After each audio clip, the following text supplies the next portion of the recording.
We've already been on the call for an hour, so maybe we're going to cut the last one short with the super stack shoes. But we are going to talk shoes because we have our every single episode 5 shoe questions presented by Running Warehouse. These breakouts are also on YouTube, so if you're watching me on YouTube, you already know the deal. Thank you for subscribing to the Rambling Runner YouTube channel. While you're at it, go subscribe to the Strength Running YouTube channel as well. How many subscribers you got now, Jason? You're crushing it over there. I am just about at 80,000 subscribers. I would love to hit 100 by the end of the year. You gotta get that plaque. Did you get 100,000? Did you get the plaque in the mail? I think you get the silver play button. Yeah, that would be so cool. All right, we need to get that. I'm at like 350. So come on, people. Let's get there. Again, I haven't done a lot on YouTube, so there's a good reason why I don't have that many. But we're going to be doing these on every episode, and they're going to be over on YouTube. So here we go. Jason Fitzgerald, what's your favorite daily trainer? Oh, that's a good question because it sort of changes all the time.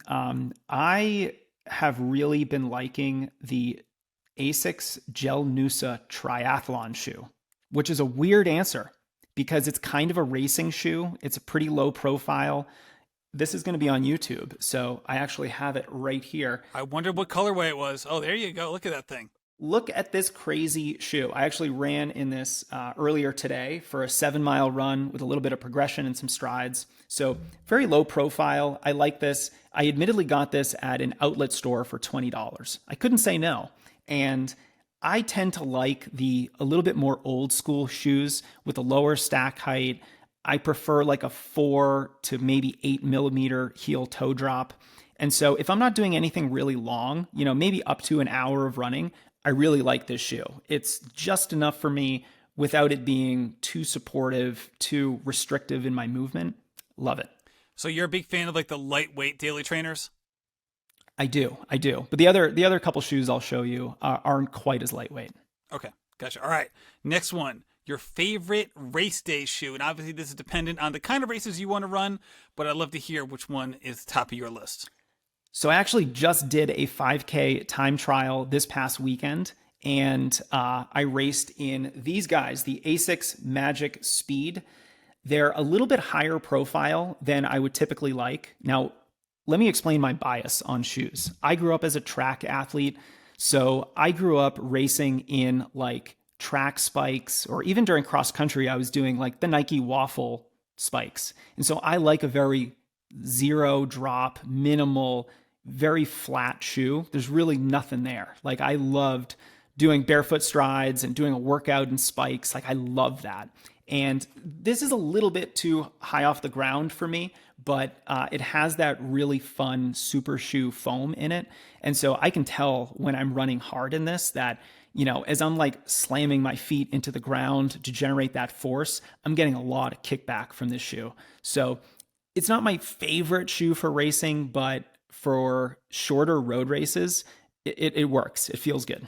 All right, Asics Magic Speed 2, and I should say that Asics Magic Speed 3 is about to drop as well.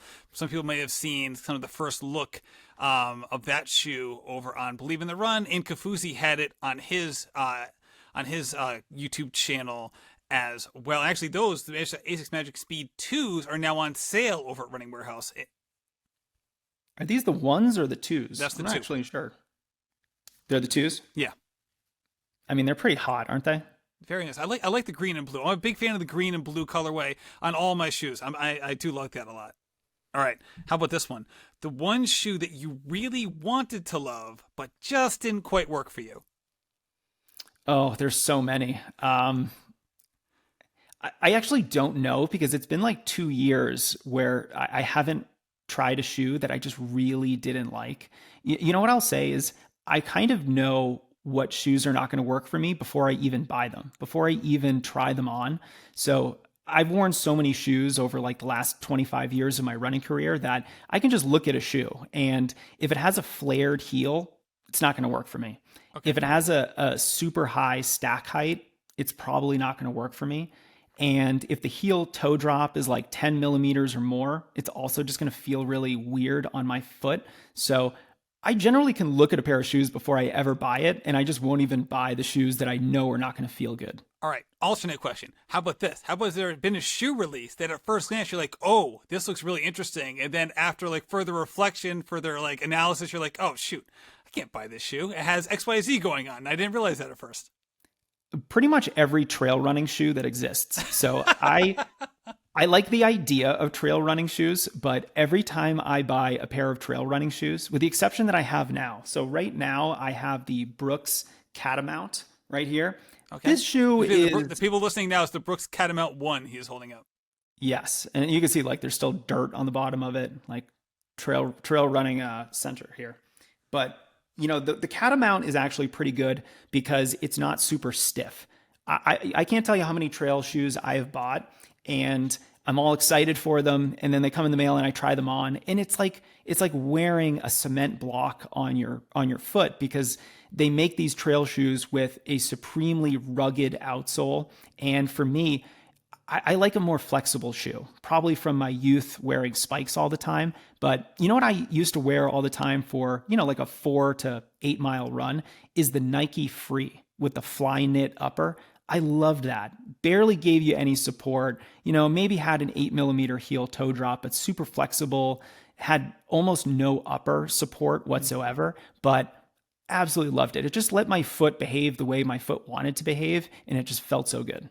So maybe that's your answer to your next question. What's your first favorite running shoe that you fell in love with?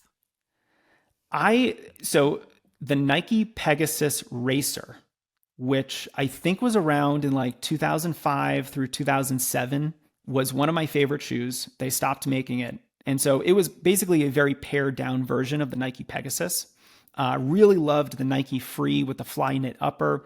Those are some of my favorites. And recently, I have started liking the Hoka Zinal trail running shoe because it's unlike most other trail running shoes. It's pretty flexible. It has a reasonable heel toe drop. It's not super high off the ground. The tread is not super aggressive. So for me, it's absolutely perfect. Now you'll know how much of a running shoe geek I am. Again, Jason did not give me any of these ahead of time. I can also tell you that is on sale right now for $127 because the Hoka Zinal 2 is coming out shortly. So people want to go check that out. Again, all of these links will be in the show notes. But the Hoka Zinal is, I think it's $127, which is like a steep discount from what it was before. Totally. Because I remember I bought 2 of them last year in 2022, and it was a little bit of a slap in the face when I was paying like $170 for a pair of running shoes. You know, I'm a little bit philosophically opposed to the prices. Well, you just told me that their favorite daily trainer costs $20. So I believe you. I mean, I love that shoe just because of the way it is. I just happened to find it in an Asics outlet store. But, you know, some of these shoes now are close to $300. And I own a pair of one of them. I own the Free Trail GS Tam. I mean, the Speedland Free Trail GS Tam. It's almost kind of crazy. Like I remember when shoes were like $80 or $90 and like maybe this is me like being an old man, like get off my lawn, you expensive running shoes, but it's just kind of crazy, especially when you consider that a lot of the really expensive shoes are, number one, only used for racing and sometimes just have a very low shelf life. You know, like they're not going to last more than 100 miles or 120 miles because, you know, they're just not made for longevity. They're made for speed. And as soon as that super shoe foam starts breaking down, they're not really going to work for you, and you got to go shell out for another pair. So it's kind of crazy, man. And this is the benefit of getting last year's big ones, right? So like you can get the Zinal now at deep discount. You just showed me the Brooks Catamount 1 that came out 3 years ago, but the Catamount 2 is out now. So that one is actually at, I think it's $93 on sale now at a lot of places. Again, I think Running Warehouse is one of them. So again, so if you want new shoes at a low discount, I mean, big discount, it's kind of like getting last year's shoes. It's like, you know, you get them brand new, but they're always like a really good thing. That's why like I've always preferred last year's model versus the like budget discount new shoe, right? So you can get like the Brooks budget discount shoe, which are probably fine, or you can get last year's really nice shoe, brand new, but they marked it down because their new shoe's coming out. Yeah, and you know, I go up to Boulder, Colorado, and I sometimes run with some very talented people who are like super engaged in the running community. You know, it's like a hotspot of the running community in the United States. Nobody cares if you're wearing last season's running shoes. So if you're worried about that, don't be. And Matt, I'm now very interested in getting some more of these Hokas because I'm going to start doing a lot of both hiking and trail running more since it's getting warmer here in Colorado. Those Running Warehouse links that you have, are they going to be in the show notes? They Because are. I want to get those. I want to get that savings, man. You gotta get them right again. And they are affiliate links, so it helps me. Doesn't affect anyone. Doesn't raise the price for anybody, but does help the show. So there you go. Last one, Jason. The shoe that you would love to buy in 2023 if price was no object, so you could have multiple $20 bills in your pocket that you could use. I'm just going to go multiple pairs of the Hoka Zinal. Like I literally love that shoe. And now that, I mean, I may go for like the updated version now that money is no option. I might just have like a couple colors. I can rotate through them. Well, I have bad news like for you because it was a complete rebuild. It doesn't look. It's nothing like the old Zanel. So who knows? No. You might not like it. This is what I hate about shoe companies. They're always changing what I love about them. And then I get so discouraged that I end up buying the shoe that I like for years until they no longer make it. And so when people are like, "What's your favorite shoe right now?" I'm like, "I don't like any shoes. I'm wearing what I liked back in 2004." There you go. I love it. Jason, thank you so much for coming on the show and sharing so much of your knowledge. You can go check this out over on the Rambling Runner podcast if you're watching the end of this episode over on YouTube. Thank you again, my man. Thanks, Matt. This was fun.